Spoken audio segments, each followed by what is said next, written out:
as part of all of the research I've been doing on Kickstarter, I found this amazing resource, and I thought we have to have her in for our author work group. I was so excited when I approached the subject with her that she agreed to come in and talk with us.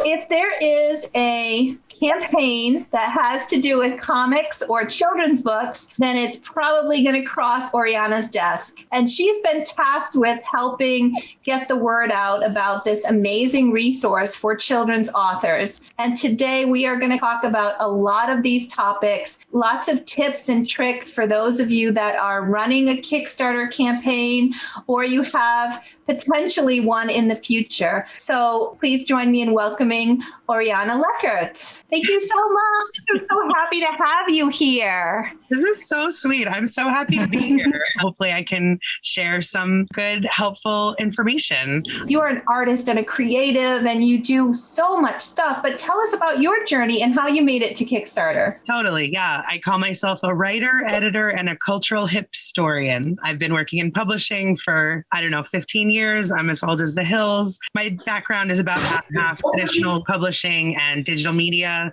So I started at Random House before it had absorbed Penguin. I was an editorial assistant there for a few years until they closed the department and laid us all off. At that point, I accidentally started a freelance editorial practice, which wound up lasting until now, my whole professional life. One of the smartest things I ever did. I guess I'm kind of a hustler, but I was always able to fall back on that when I found myself in problematic staff jobs, which I did a lot. I've worked all over the literary landscape.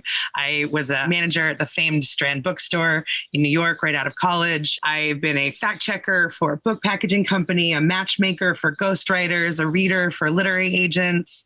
I sort of bounced around from job to job until it became untenable. And then I went back to, proofreading romance novels in my pajamas, which is something I am sure I will go back to again. The last job I had before Kickstarter, I got tricked into a marketing job, and I was running this website about underground arts and performance, which was underwritten by a spirits brand. The whole thing was a sham, and I was sort of like extricating myself from that sinking ship when one of the people that I had been copy editing for years reached out and said she was at Kickstarter now, and they were hiring for a journalism outreach lead, and was I interested? I forgot the whole other half of my career. I've been an arts and culture journalist for about a decade. I wrote a book 5 years ago now about underground art spaces all across Brooklyn. And so that kind of from there grew my journalism practice. I've written for Vice and Artsy and the New York Post and Gothamist, a bunch of places like that. I was also an events editor for a long time for several different websites in Brooklyn. So that's the sort of also the creative side, I guess. In any case, I came to Kickstarter about 2.5 years ago. My task then was to grow the journalism category, which is pretty small on Kickstarter. I won't go into all of the ways in which journalism is in free fall right now, but doing pretty badly. And the theory was Kickstarter could be one part of a bigger, multifaceted funding situation for the media. So I spent about 1.5 years talking to folks in the media, sort of suggesting that Kickstarter might be something that they could look into. I got to help run some really incredible campaigns that I'm very proud of. Then COVID happened. The world went crazy. Kickstarter went into sort of a tailspin, which, made sense. I mean, the spring of 2020, when COVID made it here, everybody stopped launching projects because, everybody that you knew had just lost their day job and their night job and their side hustle. And it was maybe the wrong time to be asking folks to help fund your whimsical literary endeavors. So things sort of ground to a halt. And then amazingly, over the summer and into the fall, things completely picked back up and sort of like shot into the stratosphere. This is still like very weird to say halfway through 2021, but 2020 was Kickstarter's best year ever in several categories, including games and comics and publishing. So click, click, click, things happened. I wound up getting promoted. So now I'm managing all of publishing, all of comics, and like a little bit of journalism when I have some time, which is very different. Now publishing is kind of the backlist of Kickstarter. It's never been the biggest category. It's never been the worst. And while we've seen wild shifts in like when Kickstarter was launched, like music and film were like the big money makers. Now they're like kind of floundering, and games was like something no one cared about. And now it's like more than 40% of our income, but publishing has stayed totally steady that whole time. And comics is actually one of our big growth areas. So anyway, I went from kind of like begging people to talk about me and think about our platform to just like an incredible fire hose of like amazing projects. There's about 100 projects launching every week in each publishing and comics that I'm kind of like monitoring and trying to like desperately stay on top of. There's a lot of children's books launching. I've seen such an influx and a lot of successful. What can you share with us about the numbers for children's books and what's going on in that area with Kickstarter? Totally. I'm so glad you asked. I am prepared with a bunch of really wild numbers, specifically about children's books. So children's books became a subcategory in 2009. So all of this accounting encompasses that amount of time. So since 2009, there have been $38 million pledged to children's books from 558,000 backers. The all-time raised is 34 million. So that's 4 million that was pledged to campaigns that didn't fund, but actually funded and collected $34 million. The success rate right now in children's books is 58.4%. That's been an absolute steady increase year over year. In 2009, it was 25%. So it's more than doubled. So far in 2021, there have been 620 children's books launched, which means we're on track. The highest year for children's books was 2015 with 1,264. So if the second half matches the first half of this year, we will probably have the most children's books launched ever in a year. 2021, $2.8 million have been pledged. The high watermark was 2017 with 5 million. So we're on track again if this trend continues to beat that. My very first book, I launched a Kickstarter in 2018. And it was so hard to get my family and friends and, colleagues that I was reaching out to and, my fans and supporters to understand what Kickstarter was. And I heard things from people like, oh, it's just like GoFundMe. Like I was asking for money and donations to create my book. And it's not that at all. And it was hard to really help them understand. But with all of the efforts that you have, I'm finding that happening a lot less now with this second campaign of mine. People really know Kickstarter. They really get it. So kudos to you. If you have any tips on, how would you recommend that we communicate about Kickstarter and kind of get the word out about this platform? And what are you doing to help authors kind of bridge that issue with people not quite understanding the platform itself? Yeah, so I think crowdfunding overall has vastly increased in popularity and just sort of name recognition. Kickstarter as the first crowdfunding platform has become, I forget what the term is, but there's a term for a brand name that becomes a stand-in for the thing it's doing, like chapstick. I think Kickstarter has become that because I actually, just anecdotally in my life, a lot of people say, oh, you work at Kickstarter. I ran a campaign. I say, oh, what did you fund? And they say, my mother's back surgery, which that's GoFundMe. You can't fund medical bills on Kickstarter. Or they'll say, oh yeah, my investment firm. And I'll say, well, that's probably Indiegogo because you can't use that kind of fundraising here either. So what have we done? I mean, I think for better or for worse, the rise of GoFundMe as everybody's backup health insurance plan has probably helped the crowdfunding world in general to get a lot more broadly known. But, Kickstarter, we're out there. We've got all the social medias. You can follow us. We've got newsletters. One of the first things that I did when I got promoted was I hired a publicist to work with me on comics. So my goal with him was to have a kind of steady drumbeat of cool news about really cool comics campaigns. It's worked. We're getting stories every week from comics media. Oh, a cool thing that I should have mentioned last November, Kickstarter crossed $200 million pledged to the publishing category. There was a big article in Publishers Weekly about that and me and 2020 and et cetera. So, we out there trying to tell everybody that this is the way to fund your dreams. Woo!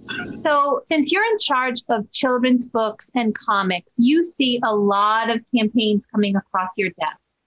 do you have any kind of, a handful or a few like tips and tricks that you say, if somebody does these things, they're going to be much more likely to be successful? Because we'd love to get that secret sauce from you and the insider tips that you have to share. Yeah. So here's the secret. There's no secret sauce. Crowdfunding is a combination of knowing how much money you're going to fund, figuring out how to reach that crowd. That's really like the top and bottom of it. I have a publishing creator resource page that I curate. So that's articles that I find that I've commissioned, like webinars and presentations that I've done. There's a lot of resources there. There's those tips and tricks. I was trying to think about the best way to answer this question. I mean, I think you guys all kind of know how a campaign works, but I'll just like mention the main components and then tell you like a couple thoughts about promotion. So the first thing that most people are going to see about your campaign is your video. Top tips: a Kickstarter video should be short, bright, and compelling. We see drop off of viewers after 1 minute, and almost everybody stops after 2 minutes. So try to keep it really tight. It should be a teaser. You don't need to tell your whole story in a video. You don't have to have a video at all, but we do see a preference for them. People tend to like campaigns and back them more that have videos, although we do wonder if that's a sort of tautology, because isn't it true that like a better designed campaign is likelier to have a video? So is it because, who knows? If it is like really overwhelming for you to make a video, don't do it. That's okay. If you can make a video, a pro tip I always give is capture additional assets while you're doing it, whether that's with the same lighting and framing, you saying to the camera, we're 50% funded, or, oh my God, we crossed our goal, thank you. Or you can make little GIFs or stuff that you can deploy during the course of the campaign or after on your website, whatever. Once you're doing filming, get a bunch of stuff so you'll have it. That's a video. The story section, this is where you actually give all your details, tell everything about what you're doing, all of your nuances. Although remember, Kickstarter is on the internet and the internet is a visual medium. So if backers are confronted by coming to your campaign with a giant wall of text, they're just going to click away. So try to find ways to keep it interesting. Use imagery if there's images in your book or if there's images about your book. Use bulleted lists if you don't have enough pictures. Use headers, design graphical headers, whatever, just like try to make it visually interesting as someone is, kind of, that will compel them to make their way down the page. And so put emojis in there. Everybody loves emojis. Let's totally use emojis. Use GIFs, use whatever you can. Just like make it fun to read your page. Karen is asking, what stands out when these campaigns pass your desk as far as the criteria for the Projects We Love badge? How does that get picked off? Well, it's a sort of aggregate of like making sure that the campaign looks like a good example of what Kickstarter can be. So, a visually dynamic page is pretty important. We want to see that you've told your story well, that like a casual backer or potential reader can understand what you're doing very quickly. It can sometimes be hard even for writers to succinctly describe your story. We want to see some evidence of a timeline so that you're letting backers know what you're doing and kind of demonstrating that you are going to be able to like fulfill the promises you're making. So, backers on Kickstarter are extremely forgiving so long as you're clear with them. If you are raising funds so that you can go on your own writer's retreat and get this thing written, that's cool. Just let them know that it's going to be months or years until the book is in their hand. On the other hand, is the book fully designed, typeset, ready to go to the printer, and you're just raising money for production costs?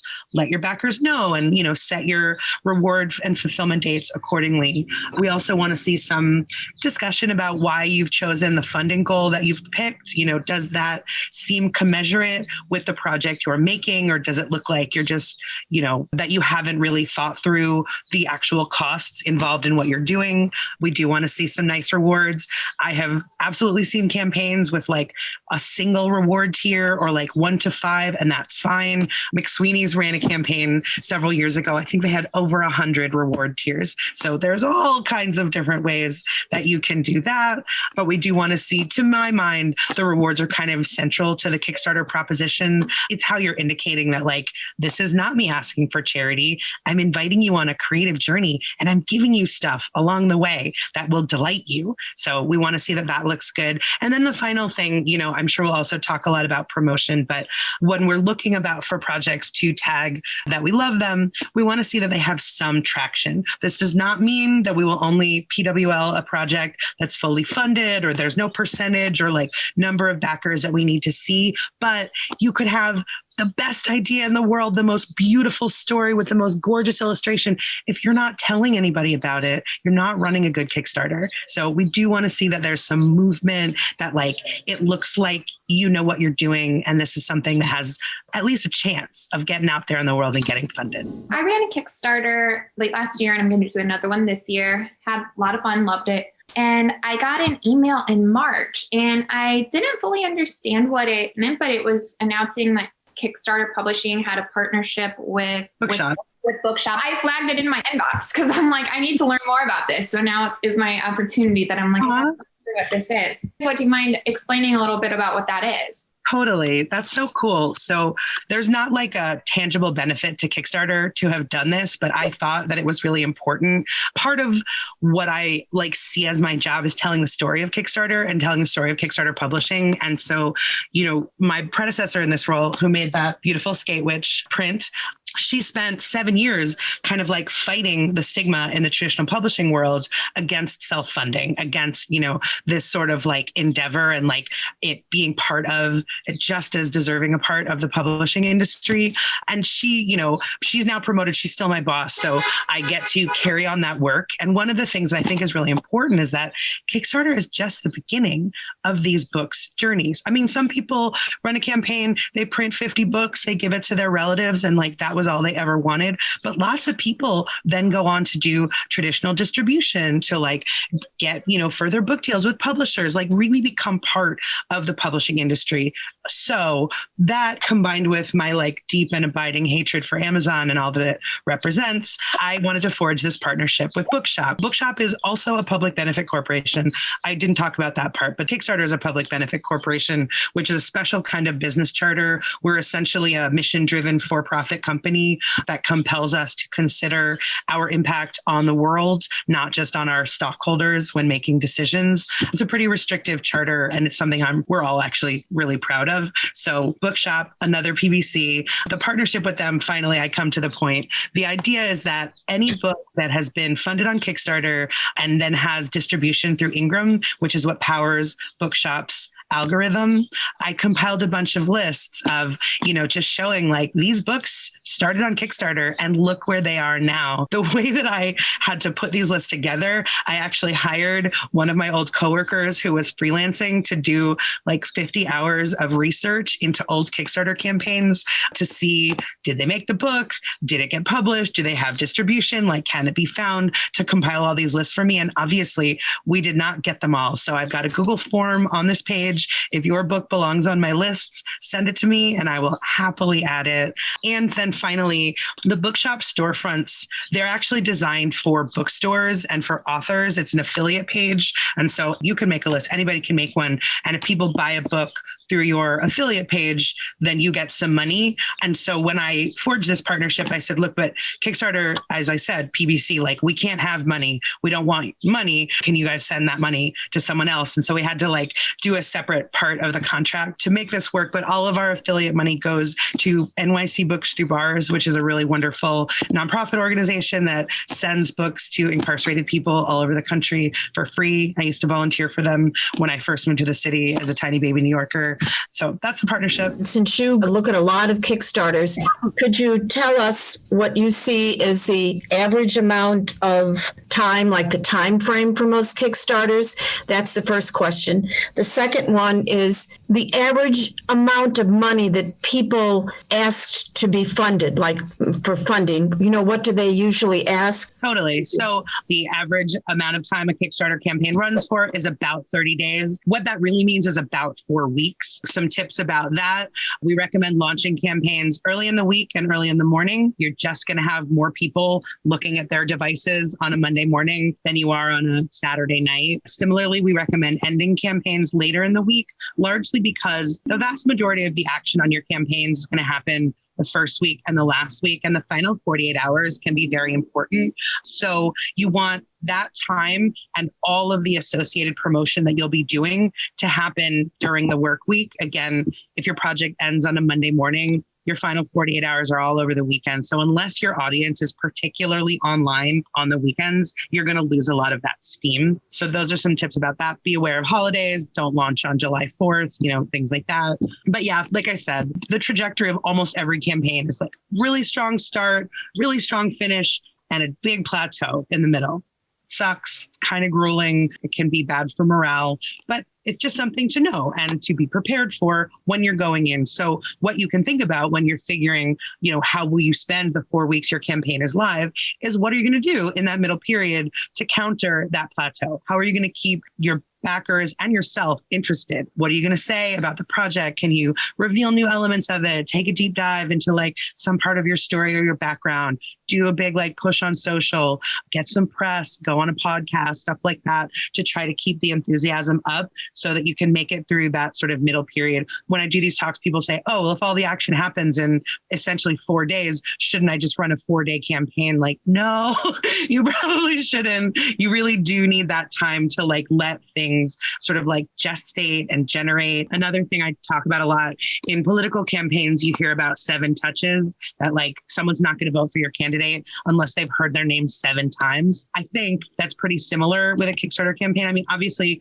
everybody in your inner circle presumably are going to back it the first time they hear about it. But if you're trying to gain traction kind of out in the world, it won't be enough for people to see one tweet, even to get maybe one email. You're going to want to keep talking about it in different and more interesting ways and giving yourself 30 days to sort of fully get all of that in place. That's the way we see it. Okay. Question 2. I'm not going to tell any of you how many dollars you should be funding. I don't ever say that to creators. What I'm going to tell you is how to think about figuring out your funding goal. You want to come at your funding goal from 2 directions. The first direction is what you need. If you have done your research and done your homework and gotten your quotes and spec'd out your book, and you know that the book of your dreams cannot be printed for less than $10,000, you should ask for $10,000. Running a campaign for $500 and just hoping that you make it to 10 grand is not the way to do it.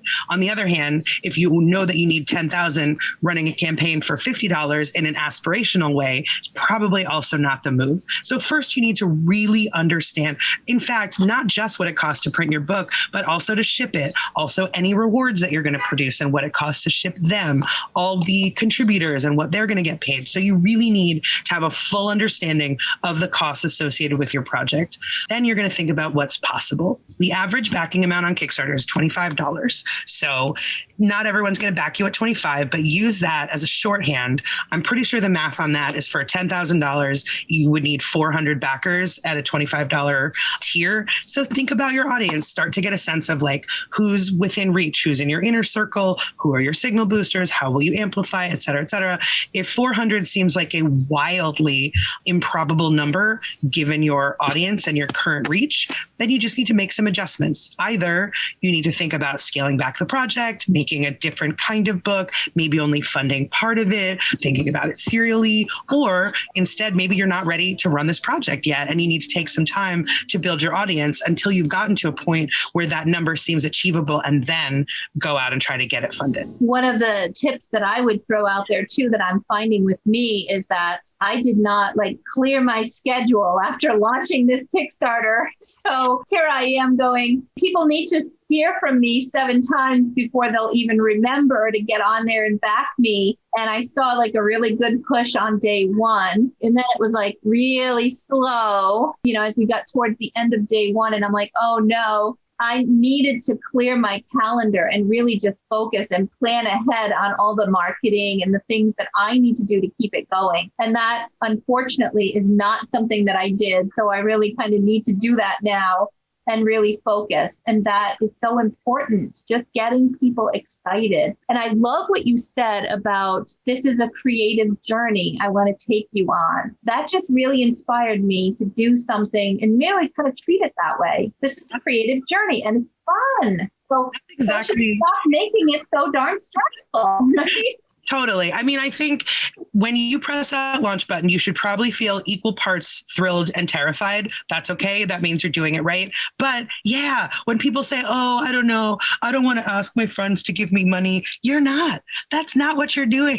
You should absolutely think of every Kickstarter as an invitation to join a creative journey. Like, that's cool. You're doing a cool thing. You should tell all the people who care about you and all the people who you want to care about you about this cool thing and how they can participate. Not only, are they going to get your book at the end of it, all these other rewards that I still haven't talked about yet, but like maybe they're going to get like a journal of like the steps you took to make it there. Maybe you're going to make them a custom playlist of the songs that inspired you while you were writing. These are like the elements, the exciting parts of your journey. You're taking this journey anyway.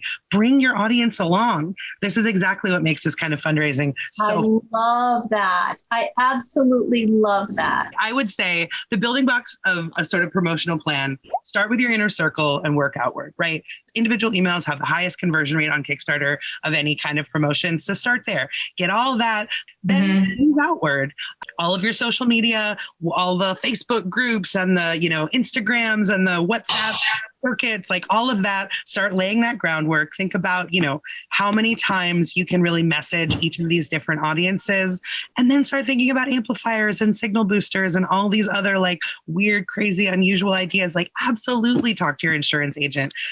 Why not? What's the most visually unattractive thing you have seen on a Kickstarter that makes people not want to back it? And what is some advice that you would tell authors or anybody starting a Kickstarter, whatever it is, not to do and avoid by any means? So I'm glad you asked about visually unappealing. I mean, I think your project image is extremely, extremely, extremely important. It's like the book cover of your campaign. I'm sorry if that's kind of corny. One mistake that we see a lot is people who will try to basically distill their entire project into a project image with like many pictures and like all sorts of text overlays with like your title, your subtitle, some stuff about you, like all of this, and it just becomes doing way too much. Those images, in addition to being your campaign's book cover, they appear in all sorts of places at all sorts of sizes. So like in a search page or a tweet, they're going to be very small. And that text is going to become immediately impossible to read. It's going to obscure your nice image. Like, don't do that. One full bleed image is almost always the best thing to do for a project image. Also, it's always going to appear next to your project title, which is probably the title of your book. So you don't need to duplicate that on top of your image anyway. That's one thing. And also with imagery, black and white imagery, while it can be, I think, quite beautiful, sort of fades into the background, especially like on a search page or a page like a Twitter feed of like lots of text. So bright colors are good. I don't know, mistakes that will like sink your campaign. I think all of the stuff that I've kind of described, like, do it carefully. I mean, campaigns that are confusing, that's a huge problem. Like I said, it can be really hard even for creative people to describe. You're too close to the thing that you're doing. So, solicit the help of your friend who works in marketing or someone who, who isn't you, who's not so close to your project, and see if, have them help you describe it in one sentence. Kickstarter is used much more on desktops and laptops than on phones. But my colleague says, think about looking at your campaign on a phone screen. All you're going to see is a title, subtitle, project image, and maybe the first sentence. You should be able to tell your whole story just with that. I think those are maybe some like don'ts, I guess. Here's a piece of advice. Don't let yourself get so wrapped up in the small details.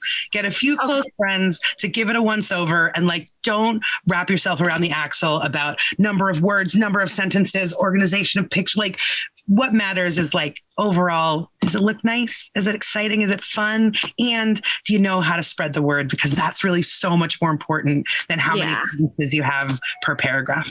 One thing everyone said before launching is prepare for stretch goals. But I got caught up in the nitty gritty and I thought I'll deal with that later. But now I do need to look at stretch goals just in terms of how to think about stretch goals. And besides the program update or the project update, how do I let my backers know about out that there's stretch goals now and what to do with that? Totally. So one really cool thing about publishing type campaigns, book campaigns, is that you don't actually have to do stretch goals, and you don't even have to like worry that people are going to stop backing your campaign if you've hit your goal, because they'll still want your book. Like if somebody wants your book, they're going to back for the book. They're not going to care where you are in terms of your funding goal, whether you're below it or above it or whatever. In fact, they're more likely to just back for it once the project has succeeded or funded, because they know they're going to get it. So that's like the step one. You don't have to, because you're absolutely right. Creative people throughout the history of Kickstarter have gotten themselves into trouble with stretch goals. You get totally carried away. Everything's exciting. People are asking for them. I see somebody saying, make a doll. Oh, doll. That would be so awesome. I don't know the first thing about making a doll. I'm going to guess you might not either. And if you start making promises about a thing that you don't know the first thing about creating, like this is how you ruin your life with a Kickstarter, right? So that's my first cautionary note about stretch goals. You absolutely don't have to do them. As to the mechanics of stretch goals, if you want to do them, one thing that I really like when creators do is enhance the core product, which I know that's kind of a marketing-y, but you know, maybe you could add 4 more pages to your book, another signature. Maybe you can get spot gloss on the cover. Then that's like a simple thing, right? I mean, you already have figured out how you're going to make the book. So like calling your printer and saying like, what would it cost to add a full color insert? That's a pretty clear, okay, so we'll raise $5,000 more, or if we do, we'll do this color insert. The other thing I see, probably less in children's books, a lot of the time in comics, is people who use stretch goals to give their contributors a raise. So like the letterer, the colorist, you know, the people who are doing the pieces of the book with them, they'll say like, for every $1,000 raised, that's $100 more for each of those people, or whatever, you know, cents per page. If you want to create a whole new thing, cool, that's fine. Just really make sure you know what you're doing. If you do the kind of stretch goal that's everybody will get X, and sometimes that's just everybody will get a print or a postcard of the cover, you know, whatever. The way you want to message that, the implication of that is that you're going to ask your backers to be helping you spread the word, because now suddenly it's in their interest. Like they're already going to get your book. If you say like, if we raise another $5,000, you'll get the book plus this other cool thing. So then they're like, oh, I want that other thing. I will tell 5 friends, you know, and try to get this goal hit so that I can have that thing. I guess that's probably always the way that you want to measure your stretch goals. Like, you're already my backers. You love me. You love this project. Help find more people to love it. And together we will get to X. We will do this thing. We will make this whatever. Hi, Oriana. I was just curious because I'm from Malaysia. Malaysia, unfortunately, is not supported by Kickstarter. So I'm just wondering, when will Kickstarter be expanding and opening to other countries? That's a terrific question. Stripe is actually the answer to this question. We are only open where Stripe is open. This is also kind of like way above my pay grade, but moving money around the world is incredibly complicated, incredibly. So I don't know. If Stripe were to open in Malaysia, then we would probably follow shortly behind. What I will say is that you can back a Kickstarter campaign from anywhere in the world, and you can launch a campaign from anywhere in the world if you have access to a bank account in one of the Stripe sanctioned countries. So we do actually see a lot of, you know, a person who lives in Malaysia, but their sister lives in France, or they have a friend who's willing to let the money flow through, who's got a, you know, a bank account in Germany or something like that. So you had mentioned that the last 48 hours, like if you're, you know, almost wrapping it up, what are some good ideas of how you can boost that in the last 48 hours? Most important thing is you can shift your tone, because it is legitimately now or never, do or die, all or nothing. So I would say you should for sure change, just like shift the way you talk about it. I mean, I said like your tone when promoting a Kickstarter should be one of like excitement and like joy. You can add a little bit of an edge of urgency to that in your final couple of days. You know, beyond that, I think you just want to redouble all of the efforts that you're doing anyway. You sort of have license to email everybody again, to tweet about it a little more, to post on Facebook a little more often, and say like, you guys might be tired of hearing from me, but there's only 2 more days. You're going to hear it for 48 more hours. And then that's it. Then we'll be quiet forever until my next project. Any sort of external stuff, getting press, getting other people to mention it, that sort of thing, you probably want to be mostly done with that by the last 48 hours, because if somebody, doesn't get the message until tomorrow and posts it to their like big following the day after your campaign is closed, like that's terrible, So by the end of the campaign, it should be just you on those rooftops shouting about how excited you are for everyone to seriously get on it right away within the next 48 hours. And what is it, something that you can actually put into your Kickstarter that you've seen has been very successful, like good ideas or good colors or good whatever? Yeah, I think kind of all the stuff that I've been saying, like I said, there's not like if you do like this one trick, suddenly everything works, Tell your story well, get a proofreader, have cool rewards, know how to talk to your audience. That's it. There's no magic bullet. Do a nice campaign. Tell everyone you know about it in a very excited way. You know what? I didn't even share. This is what I'll close with. This is my favorite statistic about Kickstarter. If you average all of the projects and all the categories and all the 12 years this company's been around, the chances of success on our platform are around like 38%, which is like very low and seems crazy. If you instead only look at projects that have at least 25 backers, the success rate leaps to almost 80%. If you have conceived your campaign well, if you're promoting it dutifully, and if you can get a little bit beyond the smallest number of people who care about you, your chances of success with doing this are really high. Thank you so much. Stay in touch, and I'll be following up with you on some more collaboration efforts, Oriana. Thank you again. I love Have a it. wonderful day.